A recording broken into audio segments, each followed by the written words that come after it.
I've been sucked into a novel, and now I'm the despised, live-in husband of a Manhattan heiress. The moment I opened my eyes, my ice queen wife, Catherine, slapped a stack of divorce papers on the nightstand. Sign them. Then get the hell out of my house. The one that got away is coming back from Europe, she said, her voice dripping with contempt. You don't deserve to have my name any longer. I was about to ask for a generous settlement and disappear, but she just laughed. A worthless parasite like you won't see a single dime. That's when I got angry. There are two sacred rules in my book. You don't mess with my family, and you don't mess with my money. I don't have any family. So, I did a little digging and found her old Flames flight information. At the arrivals gate at JFK, I held up a giant, obnoxious banner. Welcome home, my beloved Julian. Pedicures are on me tonight. Before he could process what was happening, I dragged the bewildered-looking musician into the tackiest 24-hour strip mall spa in Queens. Then I snapped a picture of him, looking utterly lost with his feet soaking in a bubbling tub of green water, and sent it to my wife. Picked up your boy for you. He says the massage technique is decent, but the water's a little hot. A second later, my phone rang. Her voice was shaking. You lay one finger on him, and I swear to God. One. The static on the line couldn't hide the fury in Catherine Davenport's voice. Now, where are you? I held the phone away from my ear and picked at a loose thread on the vinyl couch. Relax, Kat. Don't have a meltdown. I leaned back, watching Julian across the room. The hands that had likely graced the keys of a Steinway were now clumsily trying to unfold a disposable towel. The technician says Julian is under a lot of stress. Too much heat in the liver, apparently. She recommended their deluxe package, the whole 9 yards. I've already charged it to your supplementary Amex. $1,800. I even got you a 10% discount. See? I take care of things. The line went dead silent. Even the sound of her breathing vanished. I figured she probably just had a rage-induced aneurysm. Satisfied, I hung up. Buddy, you gotta try the lobster special, I said, enthusiastically sliding a laminated, food-stained menu across the table to Julian. He stared blankly at the words Royal Lobster Experience, imitation crab and seafood, stick medley. This is lobster. Of course. It's a specialty of the house. It's all about the vibe. I gave him a look, a conspiratorial nod.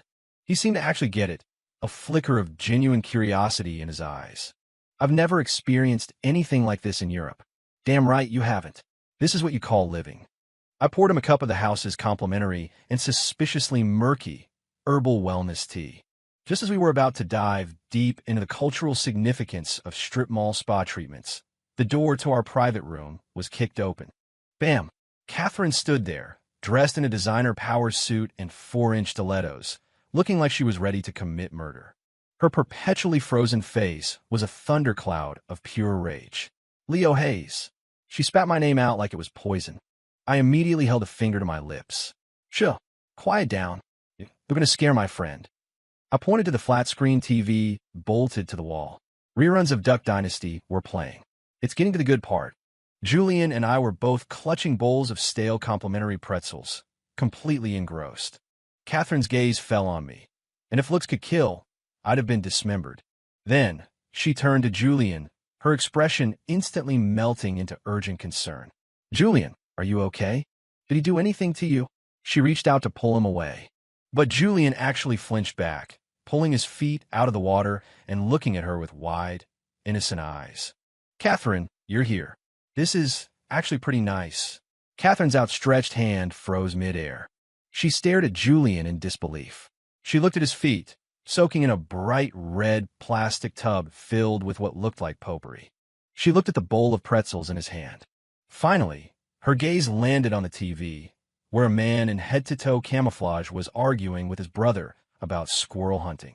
For the first time in her life, Catherine Davenport's worldview showed visible cracks. Julian, you like this? Her voice sounded broken. Julian nodded earnestly. Leo says this is the flavor of the real world. He also said that all art is born from life, and that I need to experience more of it. I had to bite my cheek to keep from laughing out loud. This pure-hearted, naive artist was the best woman a guy could ask for. Catherine was trembling with fury, pointing a finger at me, unable to form a complete sentence. You, I slowly spit a pretzel fragment onto a napkin. Me what? I'm helping your husband and your old flame build a friendship. Look, we're practically brothers now. From now on, if there's anything you're too embarrassed to say to him, I can pass along the message. So are you touched? Moved? Feeling the gratitude? Catherine's face cycled through a spectacular spectrum of white, to red, to a shade of purple I'd never seen before. She spun on her heel, her stilettos hammering an angry rhythm on the linoleum floor, and slammed the door behind her. I watched her go, feeling a deep sense of satisfaction. This was just the appetizer. Don't you worry, Cat. The main course is yet to come. 2. The next day, I was up bright and early. Catherine had already left for the office, leaving the massive penthouse empty except for me and the housekeeping staff. I dialed Julian's number. Buddy, you up? His voice on the other end was thick with sleep. Lau, it's so early. Early? The day is wasting. Get up. I'm taking you to experience some authentic local culture. I didn't give him a chance to refuse, just texted him the address. Half an hour later, I met Julian at the city's most popular late-night food truck rally. He stood there in a spotless white linen outfit, looking completely out of place amidst the greasy smoke, boisterous crowds, and blaring music. He was a delicate orchid dropped in a mud puddle. Leo, we're eating here. He stared at a group of burly construction workers wolfing down chili dogs, his face a mask of bewilderment. What were you expecting? A Michelin star? I threw an arm around his shoulder and pushed him down onto a plastic stool. Joe, 24 sliders and a case of PBR, pronto. I yelled, my voice easily cutting through the noise. Julian's face went even paler. Sliders, what are those? Dude fuel, I whispered conspiratorially. The nectar of the gods. Trust me. Soon, a tray of glistening, greasy sliders was slammed down in front of us. I propped my phone on a beer case and started an Instagram live. The title was simple and to the point, Piano Man Meets Sliders. Then, I tagged Catherine's public account. Here, my friend, give this a try. I promise you it's got more soul than Chopin. I handed a slider to Julian. He took it hesitantly, eyeing the melted cheese and fried onions with suspicion. With my encouragement, he took a tiny, delicate bite. A second later, his eyes lit up. Delicious. He clumsily started devouring them, completely forgetting his identity as a world-renowned artist. On the live stream, comments were flying. OMG, isn't that Julian Vance, the concert pianist? Why is he eating street meat? Who's the guy next to him? He's kind of jerk, but I'm laughing so hard, LMAO. I can't watch this. My prince, my idol shattered. Just then, a verified blue-badged account joined the stream. Catherine Davenport, CEO of Davenport Industries. Immediately, the screen was flooded with high-value virtual gifts, exploding supernovas and golden dragons. Catherine was trying to pay me to shut the stream down. I just smiled. I leaned into the camera with a brilliant grin. A huge shout-out to our top supporter, CEO Kat, for the incredible gifts. What a class act. So generous. And to show my appreciation, I've decided to... I tapped the screen. Mute our top supporter for 1 hour. With that done, I turned the camera back to Julian, who now had mustard on his chin. Buddy, say hi to our top fan. She's the one sending all the cool stuff. Julian looked up, his mouth full, and mumbled, Thanks, Kat. I could only imagine the expression on Catherine's face on the other side of that screen. She had to be on the verge of throwing her phone against the wall. The stream's popularity exploded, and it soon hit the local trending page. A well-dressed, middle-aged man who looked like a corporate bigwig stumbled upon my live. He watched for a while, clearly amused, and then posted a comment. This young man is interesting. Full of tricks. His username was Sterling Underthrow. I glanced at it and filed it away. Mr. Sterling, Catherine's biggest business rival. The fish was on the hook. I put my phone back in my pocket, ignoring the chaos in the comment section. To us, Julian, I raised my beer bottle. Julian, following my lead, raised his and clinked it against mine. The sharp clink was like the most beautiful note from a triangle in a symphony. Except this particular symphony was titled Ode to Sliders and Ruin. And Catherine was its most unwilling and most infuriated audience member. 3. The barbecue had consequences. I woke up the next morning to find my supplementary Amex had been frozen. Catherine had finally played her trump card. She thought that by cutting off my cash flow, I'd come crawling back to her like a dog. She really didn't know me at all. I saw the card decline notification on my phone, and a slow smile spread across my face. The game was getting more interesting. I rolled out of bed and went straight to the five-star hotel where Julian was staying. "Brother, I'm in desperate need of a rescue." I looked at him with an expression of profound sorrow. Julian had just woken up and was wearing a silk robe, his hair perfectly disheveled. "Now, what's wrong?" "My wife, she kicked me out. I am penniless." I managed to squeeze out a couple of tears, a performance worthy of an Oscar. Julian bought it immediately, his face filled with sympathy. "How could Catherine do that to you?" "That's horrible." He pulled out his wallet. "How much do you need?" "I have cash." I held up a hand, my voice filled with righteous indignation. "Between brothers? Money is a vulgarity. I feel like my life is over. My artistic journey has hit a dead end." I gazed at the ceiling at a 45-degree angle, channeling my inner tortured artist. I need to find new inspiration to experience life from the very bottom. Only then can I create a true masterpiece. Julian was completely taken in. "Well, how can I help?" "It's simple. Come with me on my quest for inspiration."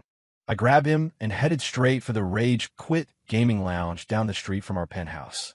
The place was thick with the smell of stale energy drinks and vape smoke, a cacophony of clicking keyboards and shouted curses. The moment we walked in, Julian covered his nose, his brow furrowed. "Leo, the air in here, it's the aroma of art." I cut him off. "Smell that? That's the smell of dreams, of anger, of youthful hormones. It's a wellspring of inspiration." I rented a high-end gaming rig for myself, and another one right next to it for him. "Come on, I'm going to teach you how to play League of Legends. This is a crucial social skill for the modern man." I walked him through setting up an account and choosing a username. After a long moment of thought, he solemnly typed in "Piano Noob." I nearly choked. Next, I ordered the gaming lounge special, a cup noodles with a shriveled hot dog floating in it. Julian stared at the greasy styrofoam cup and once again fell into a deep, existential funk. But under my threat of, "You're not my brother if you don't eat it," he finally picked up the plastic fork. And from there was no turning back. In the game, he was laughably bad, but he played with an infectious glee. He kept muttering to himself, mid lane, protect me. I died again. Leo, come save me." He completely assimilated into the environment, even getting into a heated argument with a bleach-blonde kid next to him over a stolen kill. Meanwhile, Catherine was losing her mind. She couldn't find Julian, and he wasn't answering his phone. Finally, in a moment of desperation, she remembered the location tracking app she'd insisted he install.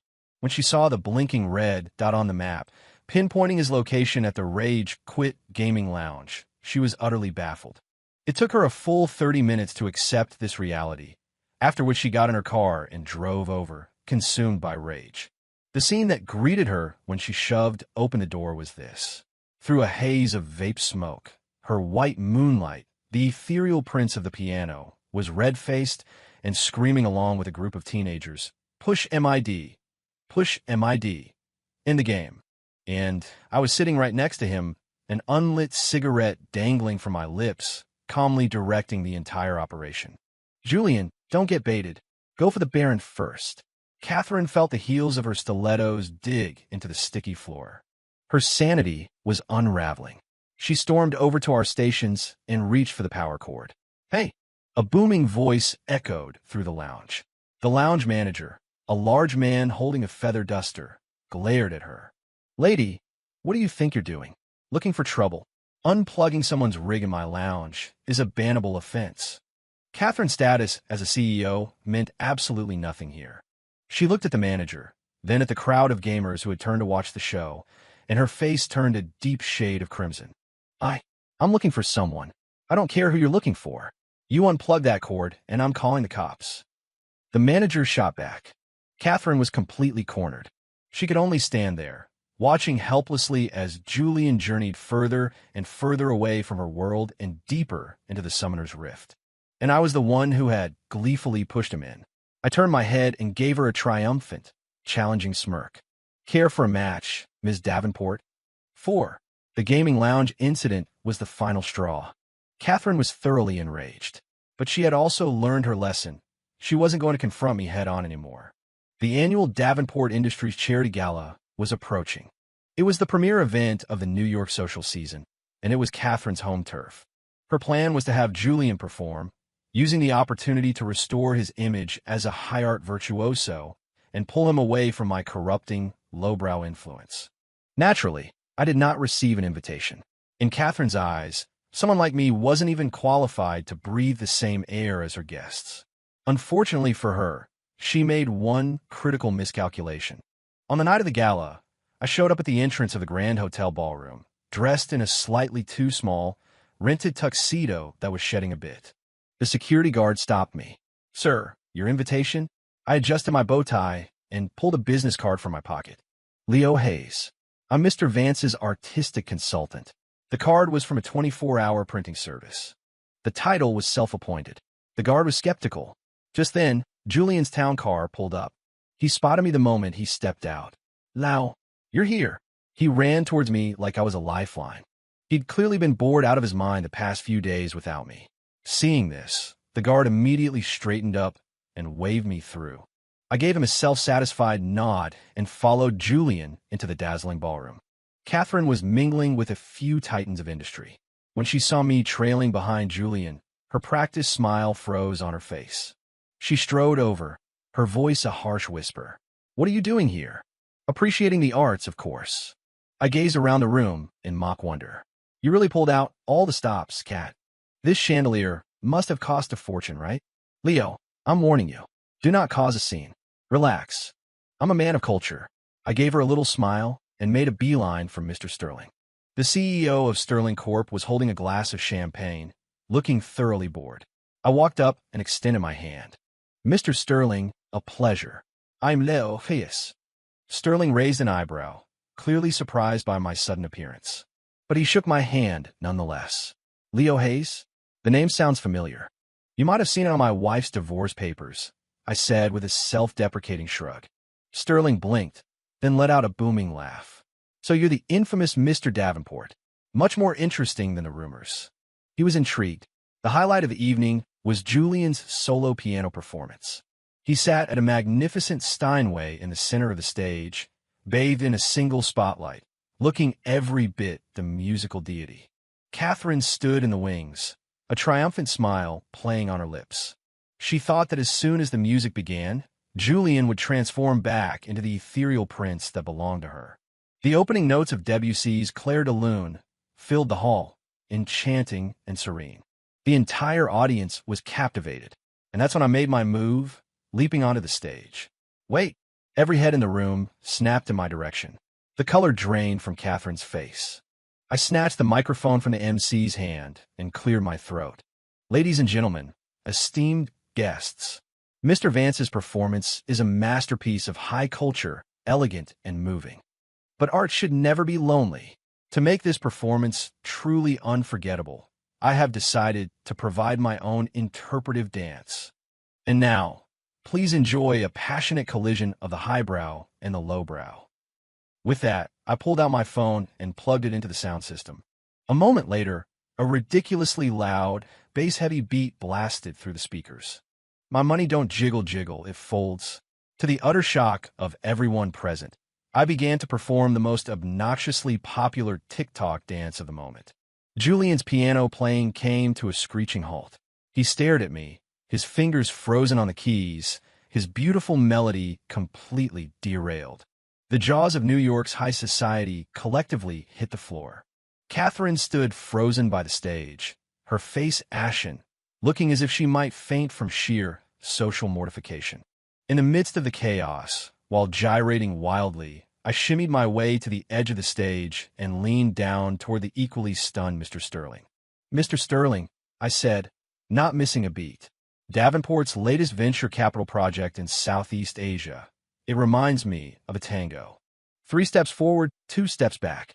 Just be careful you don't trip." The playful smile vanished from Sterling's face, replaced by a sharp, calculating look. I gave him a quick wink and danced back to center stage, losing myself in the rhythm. Tonight, I was the star of the show, and Catherine Davenport was the punchline. With one dance, I had not only destroyed her perfectly curated evening, but had also planted a ticking time bomb right in the heart of her business empire. 5. The gala became the laughingstock of the city's elite for the next week. My TikTok dance, and I became infamous. Davenport Industries, however, wasn't laughing. The day after the gala, their stock opened with a slight dip. Then, just as I predicted, bad news broke about the Southeast Asia project. A key partner had unexpectedly pulled out, stalling the entire venture and threatening their capital flow. Catherine was in over her head. She locked herself in her office, feeling for the first time that things were spiraling out of her control.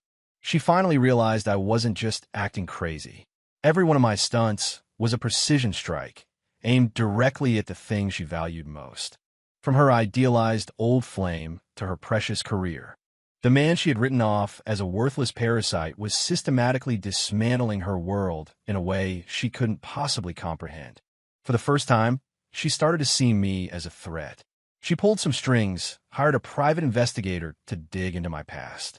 The results, however, only made her more uneasy. My file was a complete blank. Beyond the title of Catherine Davenport's husband, the first 20-some years of my life were a ghost. It was as if I had been deliberately scrubbed from existence. It was like I had simply appeared out of thin air. The crisis at work was bad enough, but her personal life was also crumbling. Julian, far from being angry about the gala, felt that I had liberated his artistic soul. He started calling me, inviting me out to gather inspiration. We went from marathon gaming sessions at the lounge, to haggling for produce at a farmer's market in Brooklyn, to playing chess with old men in Central Park. He was having the time of his life. He even turned down a prestigious concert Catherine had arranged for him. His excuse was, "Catherine, I think Leo is right. Art needs to breathe. I'm feeling creatively drained, and I need to find inspiration in the real world."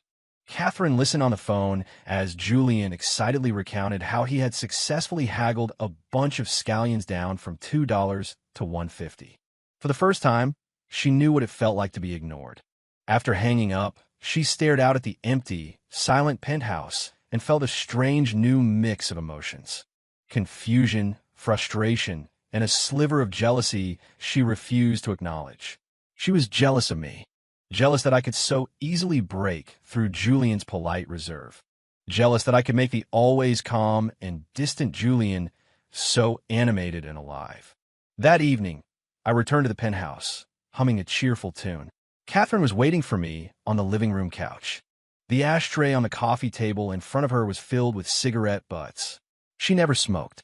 "Who are you?" Her voice was hoarse. I went to the fridge, grabbed a can of Coke, and took a long drink. "Your husband, Leo Hayes." "My past doesn't matter," she said, standing and walking slowly towards me. "What matters is why you're doing this. Why did you turn Julian into that? And why did you say what you did to Sterling at the gala?" I looked at her bloodshot eyes and smiled.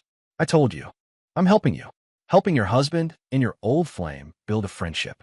And, as a bonus, helping you see reality." "What reality?" "The reality that your pristine, high and mighty paradise is more fragile than you think. And that the real world you look down on is the only one that truly exists." I finished the last of my Coke and tossed the can into the recycling bin with a perfect arc. "The game is just getting started, Kat. Good night." I turned and walked away, leaving her standing alone in the vast living room. For the first time, Catherine Davenport began to deeply question her own judgment. Was this man really just a lunatic? Or had she been completely wrong about him from the very beginning? 6. From that day on, Catherine started watching me. She stopped the sarcastic remarks, and she no longer tried to control me with money or power. She became a detective in her own home, silently collecting evidence of my abnormal behavior. She noticed I was no longer the lazy, good-for-nothing husband who slept until noon. I now woke up at 7 a.m. sharp.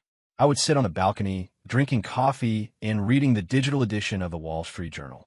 The video game magazines on my desk were replaced with stacks of scratch paper filled with complex charts and figures that looked like some kind of secret code. One afternoon, she came home from work early and heard me in my study, speaking fluent German on the phone. She held her breath and crept closer to the door. She heard me complaining proficiently in German about something. Her heart tightened. Was I coordinating with some clandestine foreign organization?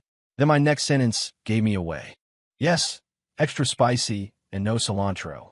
Please deliver it quickly. I'm starving. Catherine.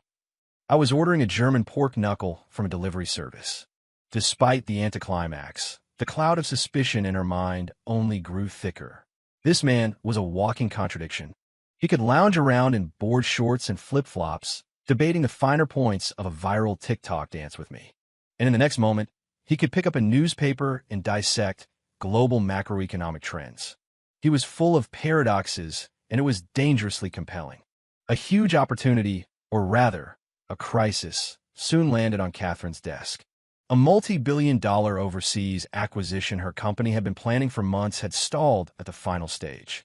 The CEO of the target company was an incredibly difficult old German man.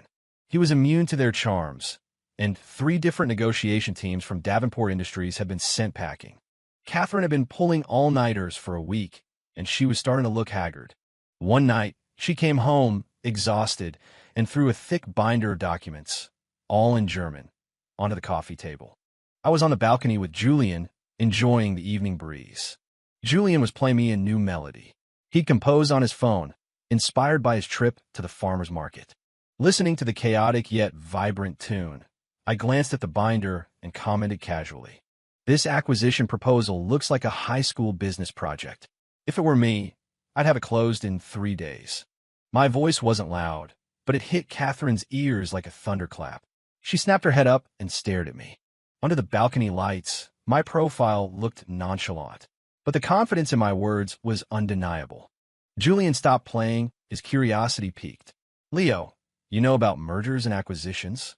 A little, I said with a humble wave of my hand. Helped a few friends with similar deals in the past. Small stuff, really. Catherine's heart began to race. She looked at the pile of documents that had been giving her nightmares, then back at me. A wild, unthinkable idea began to form in her mind. She had never imagined that she would one day be pinning her hopes on the man she despised most. She realized she had never truly known who her legal husband was. He was an enigma she was desperate to solve, but terrified to touch. Late that night, Catherine lay in bed, tossing and turning. From the next room, she could hear the sound of my steady breathing. For the first time, she felt that this cold, empty penthouse was a little less chilly because of my presence, and a lot more dangerous.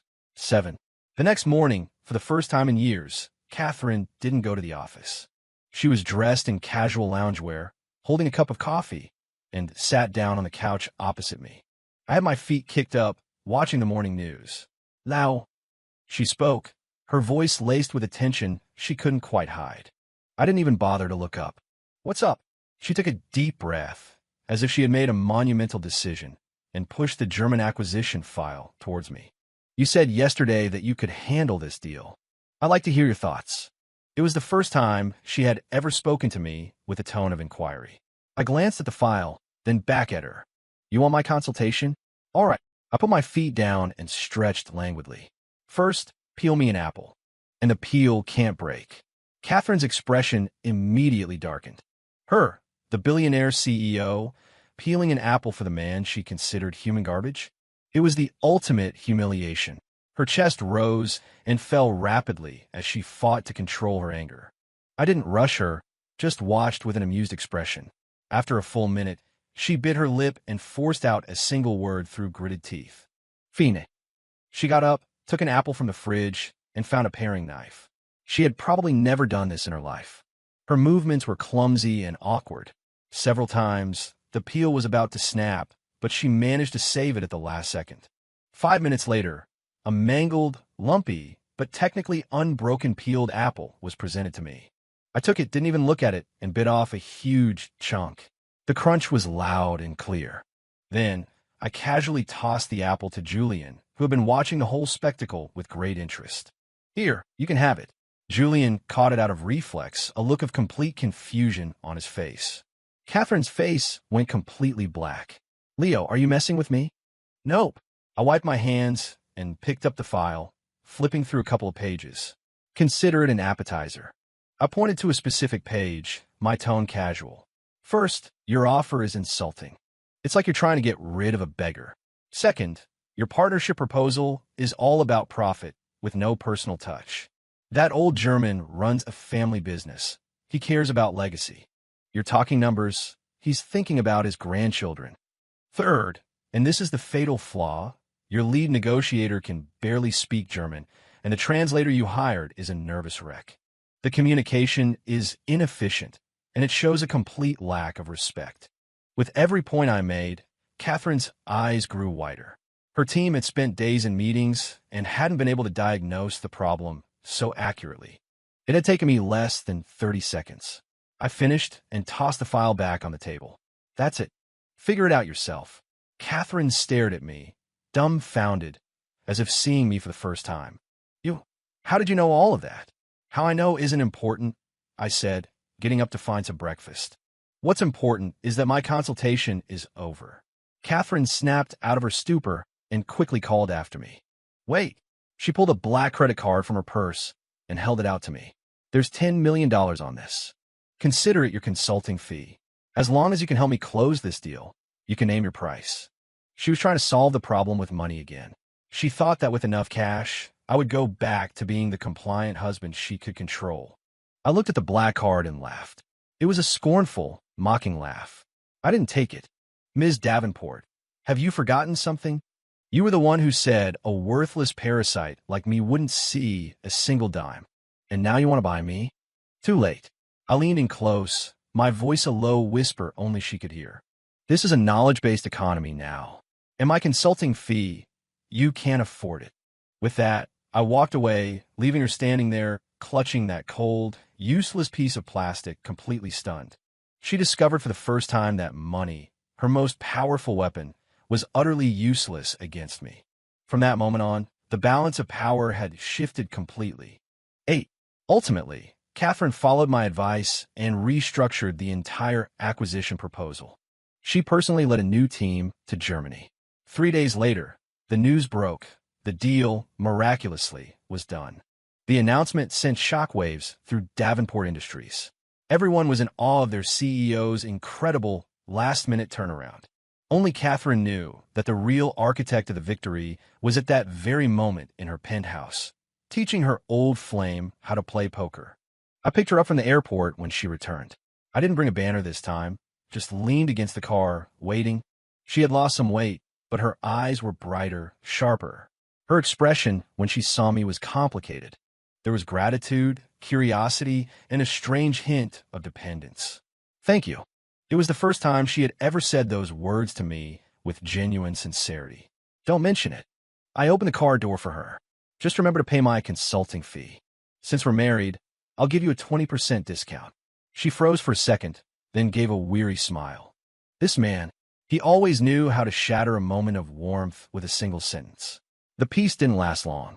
A much larger crisis was brewing on the horizon. Mr. Sterling, the rival CEO, had somehow managed to partner with a notorious Wall Street vulture fund. Together, they launched a formal hostile takeover of Davenport Industries. On the open market, massive blocks of Davenport stock were being bought up at an alarming rate. Internally, a few key executives, obviously bought out by Sterling, began spreading rumors and creating panic. Suddenly, Davenport Industries was in a tailspin. The stock hit its circuit breaker limit down for 3 consecutive days.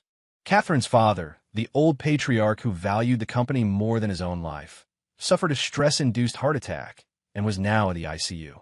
Catherine was trapped, besieged from all sides, and on the verge of collapse. In the boardroom, her uncles and cousins were pressuring her to relinquish control. Outside the office, reporters were camped out, demanding a statement. She was working around the clock, running on fumes, about to break. In her desperation, she thought of Julian. She called her White Moonlight, hoping for a word of comfort. But all Julian could offer were empty platitudes. Catherine, you have to be strong. Catherine, I know you can get through this. Catherine, maybe we could go get some sliders? My treat. The words, once a source of comfort, now sounded hollow and ironic. She had once believed Julian was her rock, a safe harbor in any storm. Now she realized that harbor was only good for a light drizzle. In a real hurricane, he was more helpless than she was. Catherine hung up the phone and slumped into her office chair, feeling a loneliness and despair she had never known. Everything she had ever built, her pride, her career, her love, felt like it was crumbling around her. She was abandoned and surrounded. Just as she was about to give up all hope, an image flashed in her mind. My face. The face of that cynical, smart-mouthed man who always seemed to know exactly what to say at the most critical moment. She remembered what I had said to Sterling at the gala. 3 steps forward, 2 steps back. Just be careful you don't trip. He had seen this coming. He wasn't a lunatic. He was a prophet. The one person she had despised and looked down upon the most was now the only lifeline she could think of. The thought was both absurd and crushingly ironic. She picked up her phone. Her thumb hovered over my contact, but she couldn't bring herself to press it. Beg him for help? Her pride wouldn't allow it. But if she didn't, Davenport Industries was finished. As she was being torn apart by her inner conflict, my name flashed on her screen. I was calling her. Vey, cut. My voice was as lazy and carefree as ever. Heard the company's about to go under. Got those divorce papers ready? This time, I'd better be getting a decent severance package. 9. Hearing my gloating tone, Catherine almost crushed her phone in her hand. Lau, you bastard. Yep, that's me, I admitted cheerfully. So, are you going to beg this bastard for help, or not? The other end of the line went silent. I could picture her expression, the war between her pride and her desperation. After a long pause, she squeezed out a few words through gritted teeth. I'm begging you. Saying those words seemed to drain all the strength from her body. Begging me for what? I asked, feigning ignorance. Begging you to help me. Her voice was trembling, on the verge of tears. Help you? What's in it for me? If you can save Davenport Industries, I'll do anything you want. Anything, I repeated, savoring the word. Does that include giving me foot rubs for the rest of my life? She gritted her teeth. Yes. All right, you've got a deal. I hung up. The game had reached its final, most exciting stage. I gathered my personal savings, which wasn't much, just the pocket money I'd saved up over the years as a kept husband. Then I called Mr. Sterling. Mr. Sterling, remember me? Leo Hayes. He was clearly surprised. Why are you calling me? To gloat. No, actually, I'm calling to partner with you. Partner with me? Aren't you on Catherine's side? Oh, no, I said, quickly distancing myself. She's about to be my ex-wife. I'm calling to help you sink the Davenport ship. Sterling was skeptical. And why should I trust you? Because I know your ace in the hole is that Wall Street shark they call the vulture. His specialty is using disinformation to create a panic, then scooping up assets for pennies on the dollar. Sterling's end of the line went quiet. I had just revealed his most closely guarded secret. I need some capital to show my good faith. I laid out my terms. When this is all over, I want 10% of the company. Sterling thought for a moment, then agreed. He probably saw me as a petty, greedy man trying to cash in before the ship went down completely. He could never have imagined that the little fish he was trying to use would end up swallowing him whole. The capital arrived in my account quickly. Using the funds advanced to me by Sterling, plus every penny I had, I opened several anonymous trading accounts. A war with no soldiers or guns, fought on the battlefield of the stock market, had officially begun. I didn't try to prop up the stock. Instead, I joined the Wall Street vultures in shorting it. This completely erased any doubts Sterling had about me. It also plunged Catherine and the other Davenport shareholders into an even deeper despair. The company's stock price fell below its initial offering price. Just when everyone, including Sterling and the vulture, thought Davenport Industries was dead in the water and it was time to collect their winnings, I made my move. Using the panic they had manufactured, I quietly bought up massive quantities of the stock at rock-bottom prices. Then, I strategically leaked confirmed, positive news about the successful German acquisition, along with several perfectly forged reports projecting massive future profits from new projects. Market sentiment flipped on a dime. Panicked retail investors who had sold short scrambled to cover their positions, and the stock price began a spectacular V-shaped recovery. The vulture and Sterling realized something was wrong and tried to dump their shares to drive the price back down, but they had already spent most of their ammunition during the initial attack, an attack I had helped them with. And with every dip they created, I just bought more. Like a patient hunter, I used my precise understanding of market psychology and my almost supernatural trading skills to set one trap after another. 3 days later, Davenport stock had not only recovered all its losses, but had soared to a new all-time high. Sterling and the Wall Street Fund were left holding the bag, trapped in their short positions, facing catastrophic losses. The crisis at Davenport Industries had been miraculously averted by a mysterious, invisible force. Sterling was apoplectic, vowing to find the man who had outsmarted him, no matter the cost. And me? After making a fortune, I quietly closed all my positions and liquidated the accounts. I closed my laptop, my work done. From the kitchen, I could hear Julian attempting to play the theme from The Godfather on the piano. He'd recently gotten into mafia movies. I stretched. I was getting hungry. It was time to go collect my consulting fee. 10. In the CEO's office of Davenport Industries, Catherine stared at the stock chart on her monitor, at the line that had plunged to the depths and then rocketed to the heavens. She was in a state of shock. She had won, in a way she couldn't possibly comprehend. She mobilized every technical and human resource at her disposal to track down the mysterious savior who had rescued her company. She had to know who had the godlike ability to go head-to-head with a Wall Street titan and win so decisively. The clues started trickling in. IP addresses, transaction logs, trading patterns. All the evidence eventually pointed to one unbelievable location. The high-end gaming PC in her own home, the one I used to play League of Legends. When the head of her IT department, hands trembling, handed her the final report, she stared at the familiar IP address and the dizzying log of transactions, and her mind went blank. The report stated, in no uncertain terms, that the mysterious market genius who had commanded billions of dollars and played the vulture like a fiddle was her husband, Leo Hayes. The man she had mocked as a worthless parasite, the man whose face she had slapped with divorce papers, the man she had cut off without a dime. The sheer absurdity and shock of it all washed over her. Her mind just stopped. It turned out the man who taught Julian to appreciate Duck Dynasty in a cheap spa really did understand the Royal Lobster experience. The man who live-streamed himself eating greasy sliders really could attract the top donors. The man who commanded digital armies in a gaming lounge really did understand strategy. The man who did a viral TikTok dance at a black tie gala really could see through complex business risks. The man who made her peel him an apple really was qualified to be a consultant she couldn't afford. He wasn't a lunatic. He was just showing her his world in a language she refused to understand. And she, time and time again, had treated him like a joke. Catherine grabbed the report and ran out of her office, ran home as fast as she could.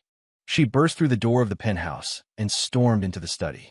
And there, she saw a scene she would never forget for the rest of her life. The stock market god who had just saved her entire family fortune was sitting cross-legged on the floor, arguing heatedly with her white moonlight over a game of Who's the Spy? You're the spy. Your word was definitely ramen, and mine was spaghetti, I yelled, pointing an accusatory finger at Julian. It was not. My word was udon. You're the spy, Julian retorted, his face flushed. The immense absurdity of it all, combined with a tidal wave of regret, completely overwhelmed Catherine. She looked at me, the man she thought she knew, and felt like she was looking at a total stranger. She thought she had married a speck of dust. She never realized he was a diamond, just covered in a thick layer of grime. A diamond that she, personally, had thrown into the mud and stomped on, over and over again. Tears, without warning, streamed down her face. It was the first time in her adult life she had ever cried in front of another person. My argument with Julian died in our throats. We both stared at her in surprise. Hey, why are you crying? I asked, suddenly feeling awkward. Did the company go bankrupt after all? Don't worry. I'll take care of you and Julian from now on. Julian looked at her with concern. Catherine, please don't cry. Did Leo do something to you again? I'll punch him for you. Catherine didn't say a word. She just stared at me, tears flowing like a broken faucet. Finally, her voice choked with sobs, she managed to say one thing. Leo, I'm sorry. I froze. Then, a slow, knowing smile spread across my face. Oh, so she found out. 11. After discovering the truth, Catherine had a complete breakdown. But it was a different kind of breakdown. She started pursuing me relentlessly. The next morning, I walked into the garage to find a brand new Bugatti Veyron with the keys sitting on the roof. I whistled, hopped in to test the seat, then tossed the keys to Julian. "It's yours, buddy. Welcome to the Car Owners Club. Don't forget to register it." Julian. A few days later, a deed was delivered to my room. It was for a top-floor Riverview penthouse in the most expensive new development in the city, worth over $100 million. I immediately donated it to a children's literacy charity in the name of the Duck Dynasty Cultural Research Foundation. Then, she brought me the papers for a 20% stake in Davenport Industries. As she watched, I folded the billion-dollar document into a paper airplane and sailed it off the balcony. "Kat, did you forget? I'm not interested in money." Catherine looked at me, her eyes red-rimmed. "Then what do I have to do for you to forgive me?" She started trying to cook, preparing elaborate meals for me every day. I took one bite of her braised short ribs, then spit it into a napkin in front of her. "Way too much salt. It's inedible." She swallowed her pride completely, preparing a hot foot bath for me every single night, with a fresh towel laid out. I dipped my toe in, then immediately pulled it back out. "It's scalding hot. Are you trying to cook my feet?" She started telling me, "I love you, and I'm sorry," every day.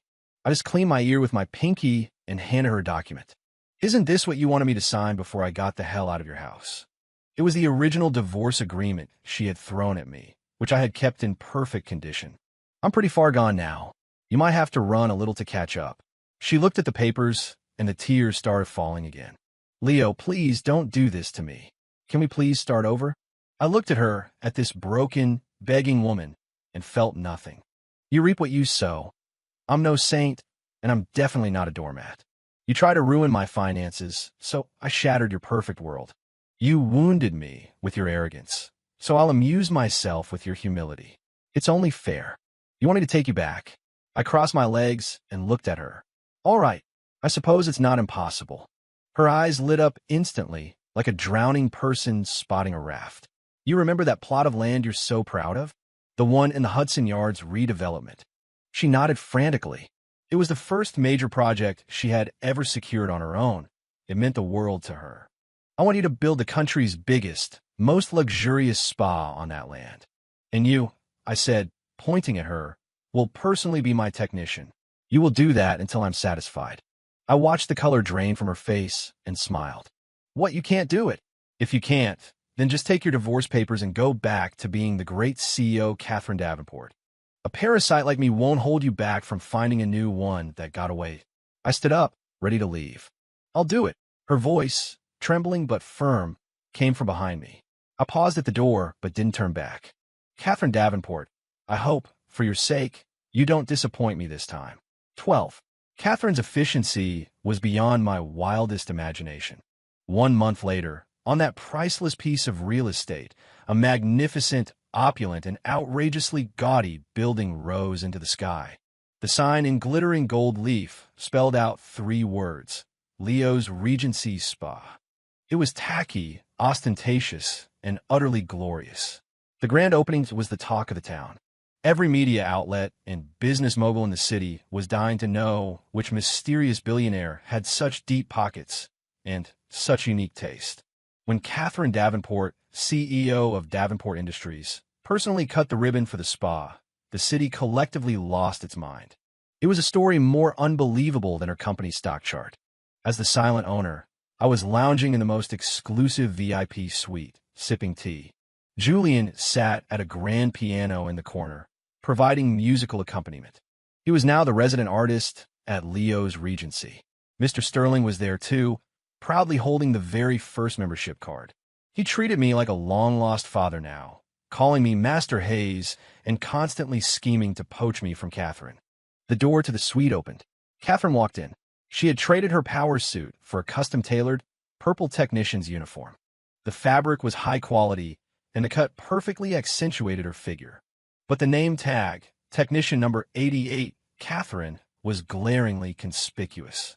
She carried a basin of steaming water, walked over to me, and knelt down. Her movements were still a little clumsy, but her eyes were focused and sincere. "Mr. Hayes, the water temperature is ready. Please enjoy your foot bath." Her voice was no longer cold and imperious, nor was it tinged with the desperation of the past few weeks. It was calm, steady, and filled with a quiet reverence. I placed my feet in the water. The temperature was perfect. She began to massage my feet. Her technique was unpracticed, the pressure a little off. But I didn't criticize her this time. I looked at her bowed head and her serious expression. This woman, who had once stood on a pedestal and looked down on me as if I were nothing, had truly let go of everything for me. Her pride, her career, her status. In that moment, the last bit of resentment in my heart finally dissolved. I reached out and gently tilted her chin up, making her look at me. "Technician Catherine." "Yes," she asked, looking at me nervously. "Your technique is pretty good. You've got potential." She stared at me, stunned. Then, her eyes began to well up. I smiled. "However, this establishment is still missing one thing. A lady of the house. And my marital status is also currently occupied. Are you interested in filling that position again?" The tears finally fell. But this time, they were tears of joy. She didn't speak, just nodded her head fiercely. The evening sun streamed through the floor-to-ceiling windows, casting a golden glow over both of us.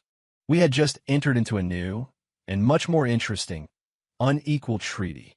From now on, the great CEO, Catherine Davenport, would command boardrooms and conquer markets by day. And at night, she would continue to give me foot rubs. Only this time, she was more than happy to do it. And as for me, I was more than happy to let her.